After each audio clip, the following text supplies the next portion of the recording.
but because that's how you do the math to figure out and make sure that we maintain our state minimum ratios to be able to operate the way that we have to according to the state of Ohio. So we're back on for 7.95 in March, which is larger than what we had been. If you think back on the history here, you heard back in March of '08 it was 4.95. The board in April of 2010 put on an 8 mil request for November of 10. They just didn't pull 8 mils out of nowhere. 8 mils at the time was what would have gotten the district through the 5 years of the financial forecast that has to be submitted in the black. We fail that. We find out we're getting cut from the state. We hold forum meetings. We come back last May after we heard make it as small as you can for as short a period of time as you can. And we came back with, was it 4.76, I believe, for 5 years, which failed by near the same margin. We made about a 5% increase the right way. Then we reevaluated and decided to go back on with 5 for a continuing period of time because it's a continuing problem. There's nowhere down the road where we think it's going to go away with the emergency route. And we lost again. And so now, because we're losing a year of collections, had we passed in November, we would have started collecting in January. But if we don't pass until March next year, we don't start collecting until January of 2013. So because of that, we had to increase the millage amount to get out for a similar period of time. And that similar period of time is still just a few years. We're not talking about a millage amount that's we're not asking for a millage amount that's going to carry us out in 15 years. You know, we're looking at something that's 2-3 years at the most. But why we're doing that is because we don't think with the current economic situation, with the feedback we've heard from the community, that it's reasonable for us to come back with some extremely large request that we would need to be able to get through that same 5-year forecast period of time in black. I realize 7.95 is not small by any means, but if you look at what we would have to get out the full 5 years, this is small in comparison. We have a group that has just stepped forward. They're calling themselves the Waterloo Community Action Committee. And actually one of them is here tonight, Mr. David Perry. The other is Tim Moore. They contacted me not too long after the November election and asked, you know, what if we were to get the levy committee and have it run by people from the community? Not board members, not employees, not that board members and employees can't be part of it, but let it be a grassroots effort. Let it be a community-run organization. And I think that is a great idea. I think that's probably the way that eventually we will get this done. So they're in the very early stages of planning this Waterloo Community Action Committee. They have their first meeting set for, it's December 28th. Is that a Wednesday, Dave? Wednesday at 7 p.m. And that's scheduled for the high school media center. So if you have any interest in that, if you know other people that do, that group can definitely use your help and the help of many in the community to come together to help with what's happening here in Waterloo. I think without anything further, taking enough of your time talking here, I'd be more than happy to answer any comments, questions, any concerns you want to share about anything you saw, anything you didn't see. I do want to take a moment here, though, to recognize a couple of people. I should have done this at the beginning. We have Todd Carpenter, our treasurer, is here.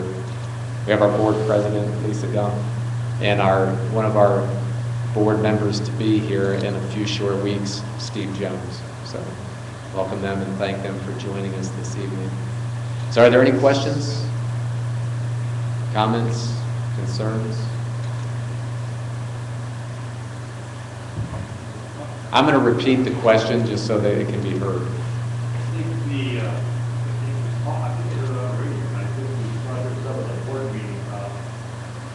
Evaluation of teachers, the state implemented this, even though it didn't pass, but you still had to come up with, or the state has to come up with a way to evaluating the teacher, even though we was told they were evaluated 2 times a year anyway. So where does that stand on that? Okay, so the question has to do with the teacher evaluation system and where that's moving with the state of Ohio. Part of a House Bill 153, which was Governor Kasich's budget bill that did pass, called for the overhaul and creation of a new teacher evaluation system. And there's some preliminary pieces of that are out. I've heard things about these evaluations are 60-some pages. You have to have people that go through a 4-day training are the only ones able to do them. ESC's hiring professional evaluators, all of these different things. But I haven't really seen all the great details on that yet. I believe that they have until the end of this month to actually have laid out there what that will be. And then what does that mean for Waterloo? Our current contracts for all of our unions, but in particular the teacher union that would be affected by this, expires June 30th of 2012. So we will have to incorporate the new language of the law and that new tool into our contract as we go through negotiations in the spring.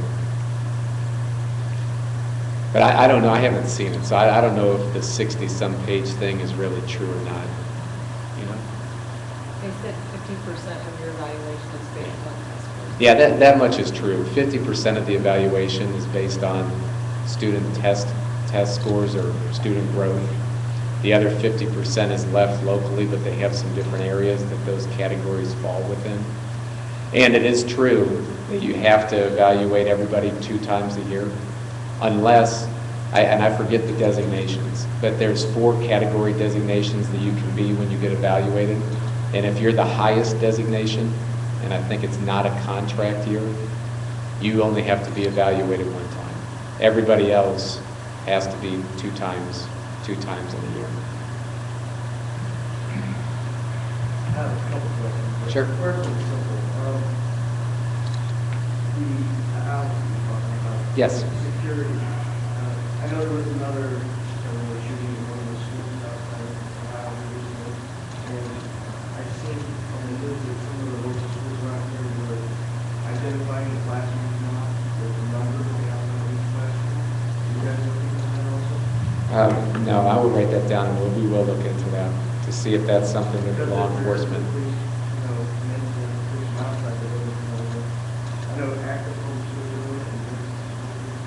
That's a good point. That actually was done where I just came from. I haven't given any thought to that, so we will talk to and see if the sheriff still advises that to be done.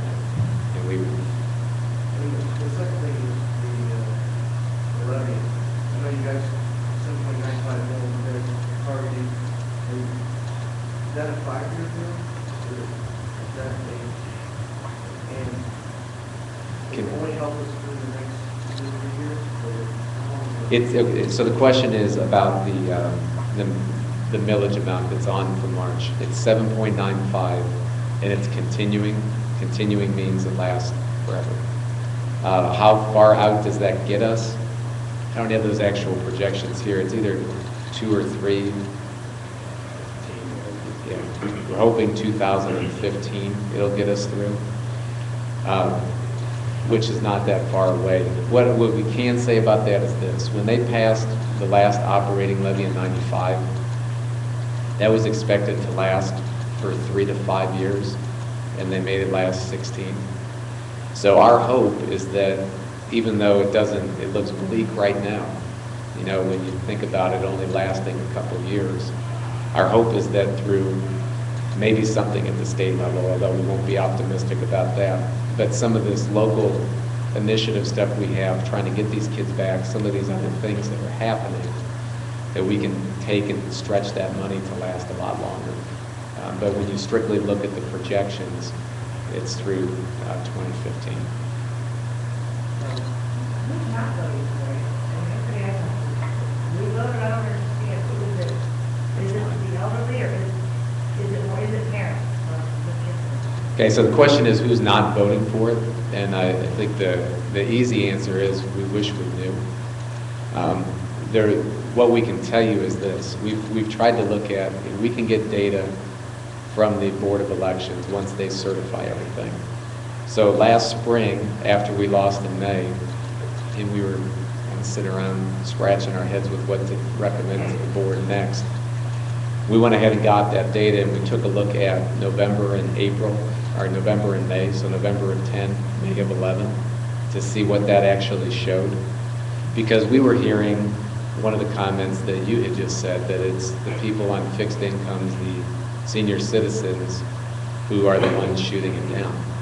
Well, when we actually looked at that data and who actually showed up to vote for both of those elections, of the people that showed up to vote, the 65 to 100-year-old population was only 22% of the voters each time.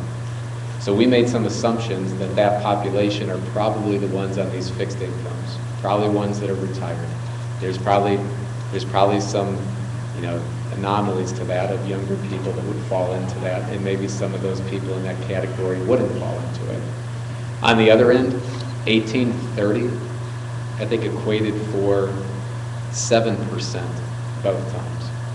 So that means that between the ages of 31 and 64, the people that show up to vote are 71%. So that would tell us, that told us loud and clear, don't even think about going to the board with an earned income tax. The earned income tax, the advantage is that it leaves people on fixed incomes alone. The disadvantage is that the people that are out there working end up paying a lot more than they would on a traditional property tax in most cases. And so our belief is that it's the people, working age people, that are the majority of people that are out there. When we looked at the 65 to 100, if every one of those people cast a yes vote, and of course we don't know how they voted, but if every one of them cast a yes vote, we still wouldn't have passed either of those levies. The other piece that was interesting that we were able to do with the levy committee this past time, the levy committee worked with a place called Support Ohio Schools that for a minimal fee was able to provide some support and guidance, and then also a detailed list of information that they buy from like retail stores and other places, demographic information on people. And so then they predict the likelihood of somebody to support a school levy. So when we took a look, 1 was the lowest support, 10's the highest. So the lowest group, which is 1 to 3, that's like 58% of our registered voters, according to them. But of the highest group, the 10s, which there's not a ton of, just as an example though, only 20% of the 10s actually turn out to vote. And so what we tried to do over the course, this levy committee, over the course of this last election, was to target phone calls and door-to-door campaign and the mailer that was done to these people that were 7 and higher, to encourage them to actually get out and vote and support the schools. And so, we closed the gap a little bit more. I think it was 57% against 43% for this time, whereas we started 68 to 32. So we made some ground there. And just the last piece on that, when the Support Ohio Schools will tell you that typically what you see, and Rootstown's an example, with the exception of the presidential election year where a lot more people showed up, it took them 5 times to pass. Their number of no votes stayed almost identical every time. It was the yes votes that kept increasing until they actually passed it. And so, we believe that in one way, shape, or form, it's getting more people out to the polls to vote yes. We still have like 2,200 people that just don't show up to vote that are registered. So. You said something you were in the school, you said something on the community? Sure. We had the quarterly publication that went out. It was called the Viking Grant. And it used to go out 4 times a year. The last one that went out was last spring. We've been looking in to see if there's some ways that we can target that a little bit better. That's a pretty costly piece to put out there with what we were doing, and we weren't sure that we were getting the best bang for our buck with that. So we are looking at that, but that's a key component. how we reach those 2,200 people. Any other questions? Concerns?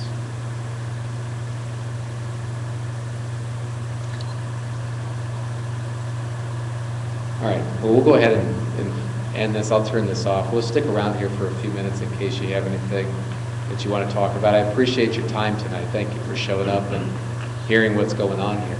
And like I said, if you haven't done it already and you don't receive the emails I send out, sign that sheet in the back and I'll make sure you get on there if you're interested.